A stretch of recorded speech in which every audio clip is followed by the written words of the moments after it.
সুপ্রিয় দর্শকবৃন্দ, আসসালামু আলাইকুম রহমতুল্লাহি ওয়া বারাকাতুহু। প্রীতীয় শুভেচ্ছা নেবেন, আশা করি সকলেই ভালো আছেন। এনসিপি থেকে সদ্য পদত্যাগ করে স্বতন্ত্র প্রার্থী হিসেবে নির্বাচনে থাকার ঘোষণা দিয়েছিলেন এনসিপির অন্যতম চেনামুখ তাসনিম জারা। তো কালের কণ্ঠ পত্রিকায় একটি খবর প্রকাশিত হয়েছে, যেটি পড়ে মনে হলো তিনি একুল ওকুল দুকুল হারাতে চলেছেন।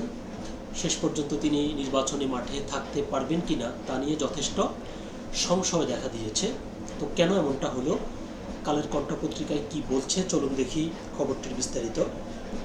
বিপাকে পড়েছেন তাসনিম জারা, এটি খবরটির শিরোনাম। বিস্তারিত বলছে, বিপাকে পড়েছেন এনসিপি থেকে সদ্য পদত্যাগকারী নেত্রী তাসনিম জারা। কী ধরনের বিপদ? বাংলাদেশে স্বতন্ত্র প্রার্থী হতে হলে অবশ্যই বাংলাদেশের নাগরিক হতে হবে, 25 বছর বয়স পূর্ণ হতে হবে, ভোটার তালিকায় নাম থাকতে হবে এবং সবচেয়ে গুরুত্বপূর্ণ হলো নির্বাচনী এলাকার মোট ভোটারের কমপক্ষে 1% ভোটারের স্বাক্ষর বা সমর্থন, হলফনামা ও প্রয়োজনীয় কাগজপত্র সহ জমা দিতে হবে। তবে আগে সংসদ সদস্য নির্বাচিত হলে এই 1% ভোটারের স্বাক্ষরের বাধ্যবাধকতা থাকে না। এর সঙ্গে আয়কর রিটার্ন, সম্পদের বিবরণী এবং নির্দিষ্ট ফরম্যাটে ছবি ও হলফনামা জমা দিতে হয়, যা নির্বাচন কমিশন কর্তৃক নির্ধারিত নিয়ম অনুযায়ী পূরণ করতে হয়। এই শর্ত অনুযায়ী তাসনিম জারা গতকাল থেকে নির্বাচনী এলাকার খিলগাঁও থেকে স্বাক্ষর নেওয়া শুরু করেছেন, কিন্তু আজ জানা গেল তিনি বিপদে পড়েছেন। যেহেতু ভোটারদের সিরিয়াল নম্বর প্রয়োজন, কিন্তু সেই সিরিয়াল নম্বর পাওয়ার 5টি উপায় আছে, সব কয়টি পথ বন্ধ রেখেছে নির্বাচন কমিশন। এমনটাই জানালেন ঢাকা 9 আসনের সম্ভাব্য স্বতন্ত্র প্রার্থী তাসনিম জারা।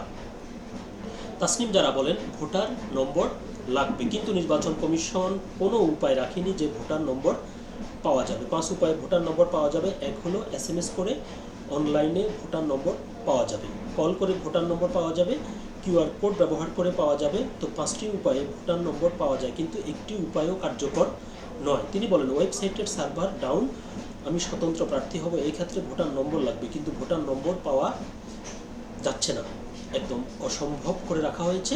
প্রত্যেকটা পথ বন্ধ করে রাখা হয়েছে। এদিকে এই অল্প সময়ে প্রয়োজনীয় ভোটার সিরিয়াল নম্বর পাওয়া যাবে কিনা তা নিয়ে তৈরি হয়েছে সংশয়, কেননা আজ মনোনয়নপত্র দাখিলের শেষ দিন।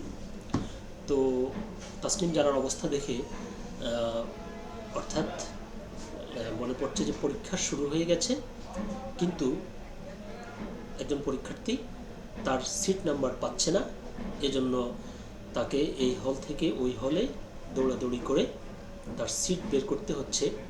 কিন্তু সময় এখান দিয়ে শেষ হয়ে যাচ্ছে, চলে যাচ্ছে, এবং তার 100 নম্বরের পরীক্ষায় সবগুলো প্রশ্নের উত্তর দেওয়ার জন্য যে সময়, নির্ধারিত সময়, সেই নির্ধারিত সময় তিনি পাবেন না এবং পরীক্ষায় তার অকৃতকার্য হওয়ার সম্ভাবনা বেশি। এরকম একটি পরিস্থিতিতে তাসনিম জারা পড়েছেন। তো যেটি বলতে হয় সেটি হচ্ছে যে তিনি, তার সবচাইতে বড় অসুবিধা যেটি হয়ে গেছে সেটি হচ্ছে সময়ের স্বল্পতা। তিনি মাত্র 1.5 দিন সময় পেয়েছেন এই কাজটি করার জন্য। তো